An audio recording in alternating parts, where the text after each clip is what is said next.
What's up, board game people? I don't know why, but the news just keeps flooding in, and I feel compulsively required to pass it all along. This week, there are so many projects hitting the end of pledge managers and sitting on the verge of production and delivery. It's great to see so much progress being made. Thanks to all of my Patreons supporting the channel and helping me to fund new equipment so I can bring you new and higher quality content. You all rock.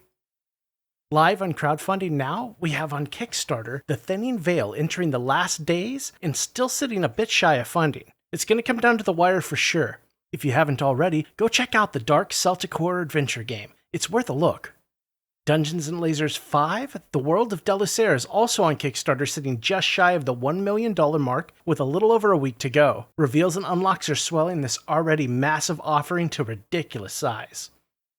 On Gamefound, Elder Scrolls Betrayal of the Second Era has just a few days remaining and is now sitting at the $3.3 million mark with a whole slew of add-ons available and a gameplay expansion.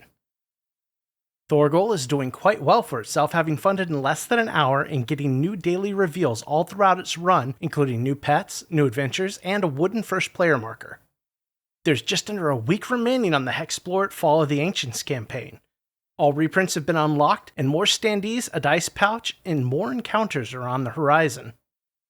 Finally, Gatefall Monsters is coming in for a landing with just a few days left, and their first stretch goal unlocked, granting a bat mini for the game. Coming soon to crowdfunding, we have Kingdoms of Acandia, The Seven Realms, launching on the 18th on Kickstarter. This was my sleeper pick for the month and one I'm excited to get a closer look at. Also launching this week, we have Weirdwood Manor on Kickstarter. So now let's get to that news. Atmosfear has run into more shipping woes. For backers in Canada, this is important. UPS is attempting to charge you extra fees to get your packages to be delivered. Do not pay them. They are attempting to handle the situation and you'll get your package. If you've already paid, contact them. In the US, if you don't have your game by now, contact them. Address lockdown is April 21st for Mythwind. Make sure you have your correct address in Gamefound before then. We have a big update for Primal the Awakening this week. This update includes an updated timeline and progress charts for the entire project. The timeline shows miniature casting starting in May, mass production printing happening in July and August, and delivery to backers starting in December of this year. So while it's still a ways out, we have more firm dates to look forward to. The rulebook has been finalized after over a year of exhaustive testing. It's split into 3 main sections that span over 90 pages. The prologue introduces you to the game world and throws you straight into your first scenario. The campaign rules explain crafting, character progression, and other campaign-related rules. Expedition rules explain the expedition mode, all set up in scenarios for that mode as well. Final proofing is in progress for the core game rulebook. All stretch goals and expansions are in the testing and modification step before final proofing. Scenario writing for the core sits at about 95% complete and 80% complete for the expansions. We got a look at several of the campaign book covers and some of the art for the various characters introduced in the update. They also shared the final production samples for the miniatures. Details appear slightly muted by the transition to plastic, but this is to be expected. There are also some larger gaps that'll need filling if you plan on painting. The plan right now is for the factory to assemble the final boxes for shipping. This will save time at the fulfillment hubs and likely cut down on orders with mistakes. I'm interested to see how this turns out for the project, as it could make the transition from the hub to backers very quick and seamless. League of Dungeoneers is back with an update on shipping. The ship should land in the UK in the next 2 weeks. Containers for the US are stuck in customs and will resume shortly as soon as they have been released. The timeline for EU games being loaded onto a ship is still a bit up in the air. They're working hard to get the situation in hand and resolved. Many useful files for the game will be posted on BoardGameGeek over the next few weeks, so be on the lookout. Finally, a pre-launch campaign page for the reprint and expansion has been posted on Gamefound as part of their Feast advertising campaign. Hopefully this will get a load of new eyes on the project. You can head over there now and check out the preview for yourself. Production of the Oathsworn reprint is continuing as expected. It's in the hands of Panda Games now to produce over 500 tons of game and get it onto ships. This process will be long, but to hold us over, they're showing the final glued production samples. The non-interchangeable parts of the minis will be glued in this printing. This should help keep the miniatures together and ensure a tighter connection for the weapons and accessories. The highlight of the last few updates has been the community spotlights they've provided. There's some talented hobbyists out there, and I sure wish I was one of them.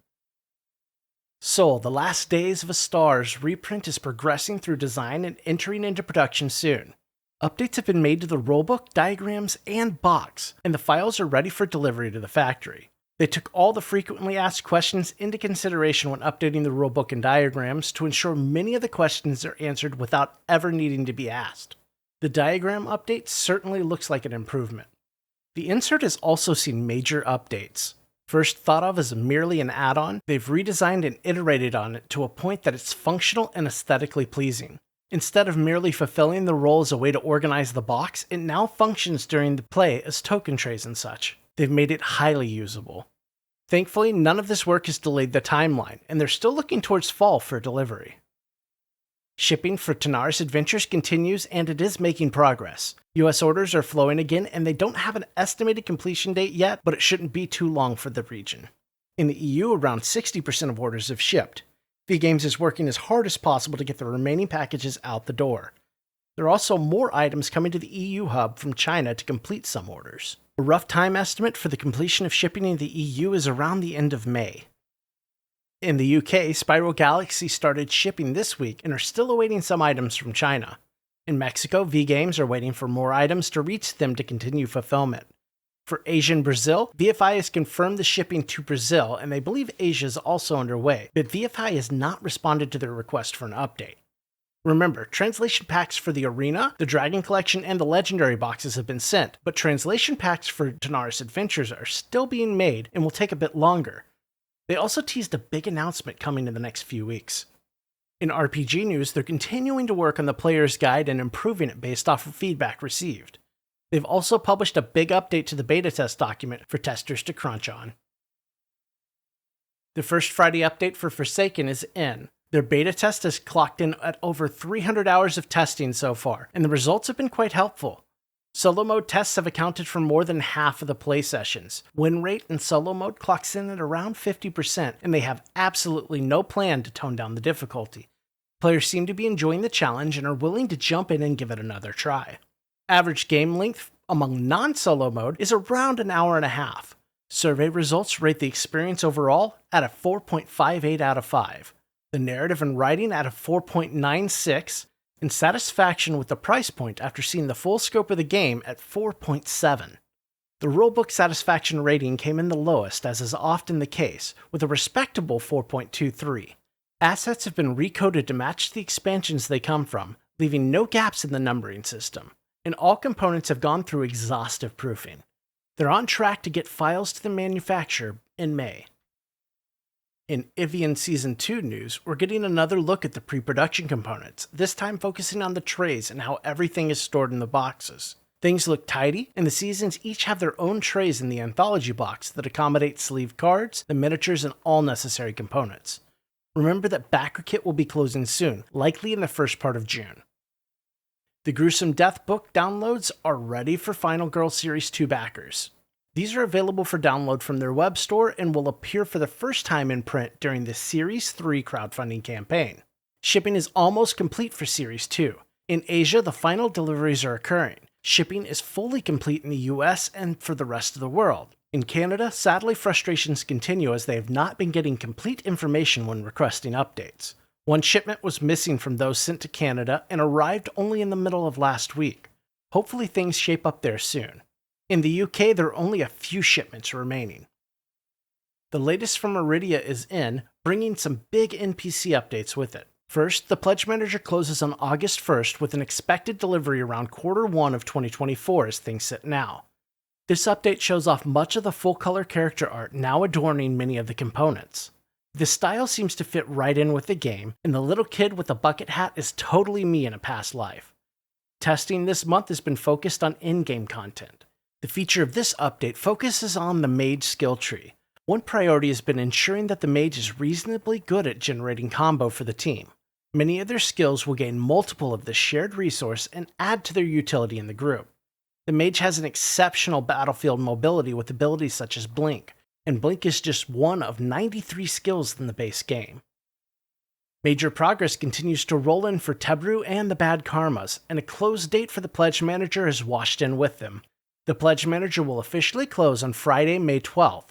The TBK app and software are receiving their final touches now, while the European-sourced electronics are undergoing final quality assurance testing before heading to manufacturers for assembly. This is their first time dealing with plastic components, and as such, they underestimated the time needed to create molds. To put it simply, the miniatures were too large in many cases to make them industrially viable to create. They did not want to compromise on quality though, so they swallowed the higher cost and they were able to preserve the quality they expected for the game.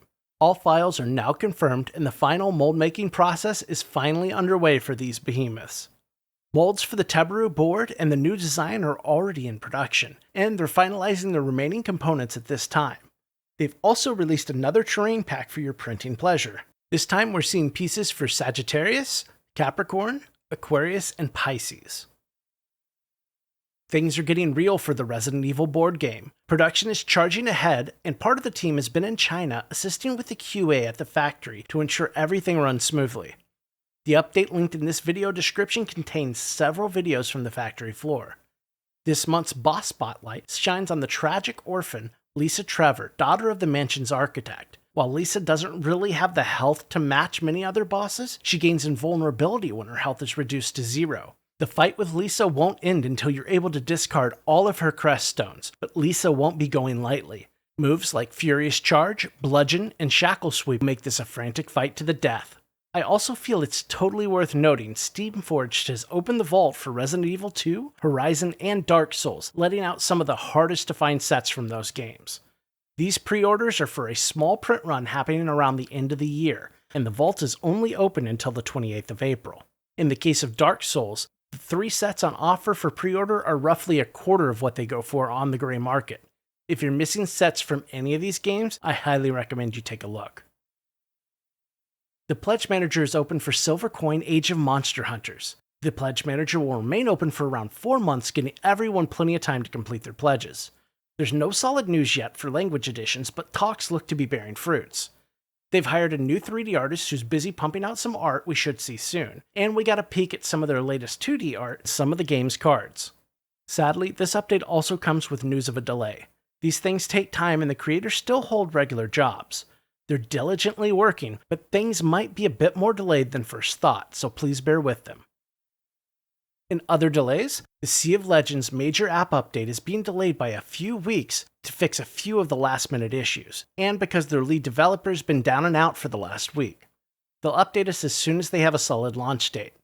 This update shows off the character cards for the Bob Kell Captain set. The art looks gorgeous, and this set just looks better and better.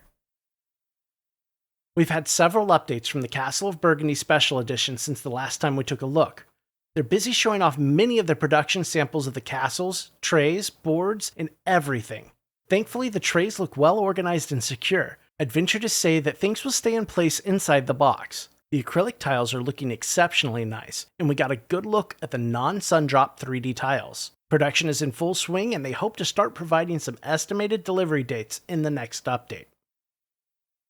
The closure of Fun Again Logistics is taking a toll on the shipping of missing parts for the Elder Scrolls Skyrim adventure game. They'll soon be moving their stock to a new warehouse in the US, and shipping will resume in 4 weeks. Missing orders in Canada were sent out in the last few weeks, including missing coin bags. In the UK, they will resume shipping missing parts very soon. If you haven't paid your shipping, your order is being held in the US, where they're moving warehouses, so it'll be a bit before it can be shipped. They've also posted the errata and FAQ version 1 to their website. Things are moving right along for 20 Strong. Playtesting is closed and they're on to the proofing part of the project before making final adjustments to numbers and applying final art and design to the cards. On the art front, they're making huge progress, getting art colorized and ready to go. As final art continues to roll in, they remain on target for having games here in June. All the wheels are turning and things are looking great for this project. Development of Ancient Blood, the Order of Vampire Hunters is progressing at a steady pace, so let's get caught up. Translations of event cards are at a good point, with most done and reviewed. They should be complete by the time the video is published. 7 out of 9 stories are complete, with the remaining 2 almost done. The 160 village event translations are pretty much completed as well. The rulebook is 90% complete, and the rulebook and stories are up next for translation. All graphics and miniatures are done, and game testing is going well. The US online store is open, with the UK store lagging a bit behind. These online stores will stock the original Order of Vampire Hunters and Dark Rituals. The items will be ready to be shipped, and for a limited time will be 10% off. Finally, the Pledge Manager for Batman Escape from Arkham Asylum is open. There, nice and simple. We aren't quite caught up to all the news yet, but we're getting close. It will happen this week, I can feel it. I also sense a fun new video on the way very soon, so keep your eyes peeled. Please consider subscribing and leaving us a like. It helps little channels like this grow, and it keeps me motivated to push hard and make even better content. Thanks to everyone watching, commenting, and supporting the channel through Patreon. If you'd like to help me out getting some new gear for the channel, check out my Patreon page linked in the video description. Every dollar truly helps. Have a great week and play something new this week.